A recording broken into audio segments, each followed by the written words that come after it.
আলহামদুলিল্লাহ, দীর্ঘ 1 মাস সিয়াম সাধনার পরে আমরা ঈদের উদ্দেশ্যে গ্রামে যাচ্ছি। প্রিয় শহর সিরাজগঞ্জ ছেড়ে। আজকে 25 রমজান। এই জায়গাটাকে বলা হয় বগুড়া বাস স্ট্যান্ড। মোটামুটি অনেক জ্যাম থাকে রাস্তাতে ঈদের এই সময়গুলোতে। এইটুকু রাস্তা পার হলে আর কোনো জ্যাম থাকে না। যেরকম এই যে এখন মোটামুটি আমরা অনেকটা ফ্রি রাস্তা। যখন আমরা ওই শিয়ালকোল পার হব তখন আর কোনো জ্যামই পাবো না। এখন মজার বিষয় হচ্ছে আমার বাইকে তেল নেই। এখন পাম্পে যে তেল পাবো কিনা সেটাই হলো ভাগ্যের বিষয়। এবং আমাদের এলাকায় তেলের দাম বলে প্রচুর, দ্বিগুণ দাম নিচ্ছে তারা। দেখে অকটেন পাই নাকি প্রত্যেক পাম্প থেকে। তেল তো নাই, এটি পেট্রোল, অকটেন তুলতে হবে। এখন দেখি পাই নাকি প্রত্যেকটা পাম্পে যাওয়ার সময় একটা করে উকে দেই। হ্যাঁ হ্যাঁ, গরম তো প্রচুর।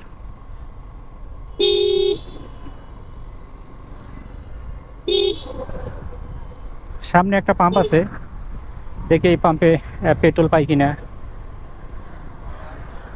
গতকালকে দেখলাম যে সরকারিভাবে অ্যানাউন্সমেন্ট করা হয়েছে যে আগামীকাল থেকে সব পাম্পে যার যতটুকু তেল আছে সবাইকে দিতে হবে।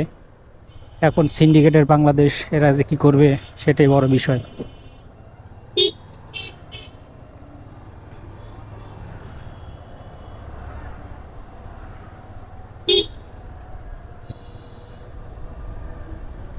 এটা হলো কাজীপুর মোড় সামনে। এখানে একটা ফিলিং স্টেশন আছে। এখন দেখি এখানে তেল পাই কিনা।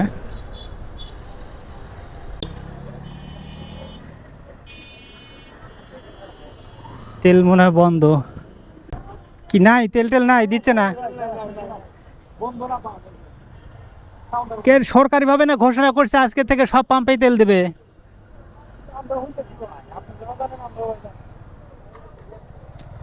বাড়ি তো পাবো না নিরে ভাই, কি অবস্থা। এই যে তেল থেকেও মোটামুটি নাই। যে কথা সেই কাজ। আমার তো মনে হয় যে তেল নাই এটা মিথ্যা কথা। তেল আছে কিন্তু তারা তেল দিচ্ছে না। একটা সিন্ডিকেট তৈরি করেছে বাংলাদেশ। আলহামদুলিল্লাহ, আমরা নলকা বাজারে চলে এসেছি। এই জায়গাটাকে বলা হয় নলকা, সিরাজগঞ্জ। এই দিকে গেছে হলো ঢাকা, ঢাকা রোড এটা। আর আর এইটা হলো সিরাজগঞ্জ, আপনার রাজশাহী রোড। উপর দিয়ে যে একটা ব্রিজ চলে গেছে, আমাদের যেতে হবে নিচ দিয়ে। এই যে বিশাল একটা নদী এবং এটা ব্রিজ।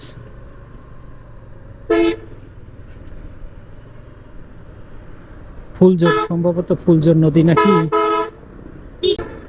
আমাদের যেতে হবে ব্রিজের নিচ দিয়ে, আমরা নিচ দিয়ে যাব।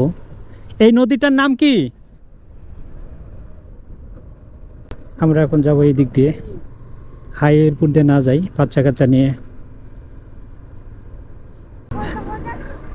হ্যাঁ, এটা অনেক বড় নদী বাবা। আমার ছেলে বলছে বাবা এই নদীটার নাম কি। আসলে আমি জানি না নদীটার নাম কি হতে পারে। আমরা আরও কিছু সামনে গেলেই পাবো আপনার সিরাজগঞ্জ রোড যেটাকে বলে। বন্ধুরা, সামনে দেখতে পাচ্ছেন উত্তরবঙ্গের প্রবেশদ্বার অর্থাৎ সিরাজগঞ্জ রোড। এখানে বিশাল একটা ইন্টারচেঞ্জের কাজ চলছে। তার পাশে মধ্যে এই লেনটা চালু হয়ে গেছে।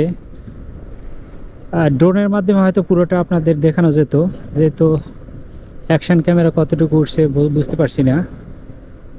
এটা আপনার চলে গেছে আপনার হলো পাবনার দিকে, সাতিয়া, পাবনা, উল্লাপাড়া। আর এই পাশেরটা চলে গেছে আপনার বগুড়ার দিকে, রংপুর বগুড়া রোড। এই যে ওই পাশে বিশাল ইন্টারচেঞ্জের কাজ চলছে, একটা রেভলিউশন উত্তরবঙ্গের ভিতরে। আপনারা হয়তো দেখতে পাচ্ছেন এই যে কাজ চলমান।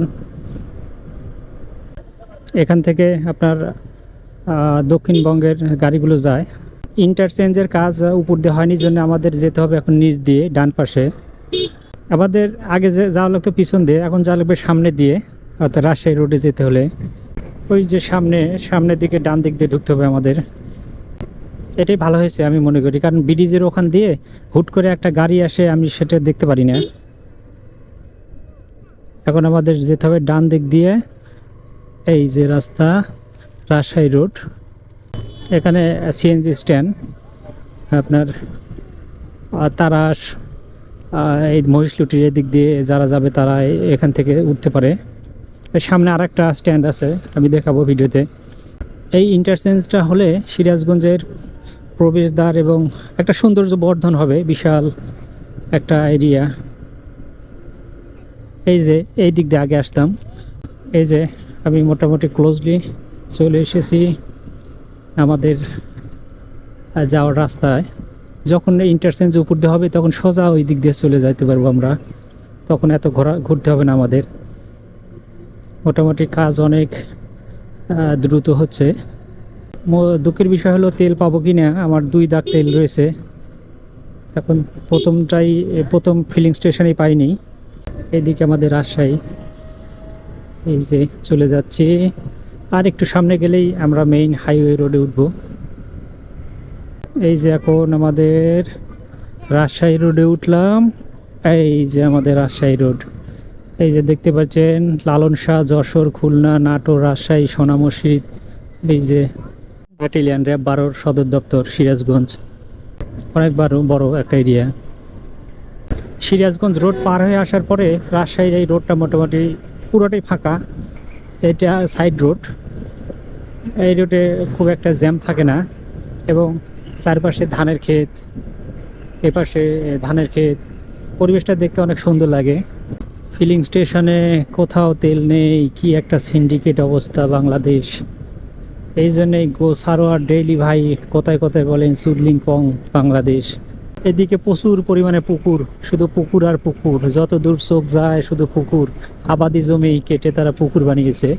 এটা একটা কৃষির উপর বিরূপ প্রভাব পড়ে।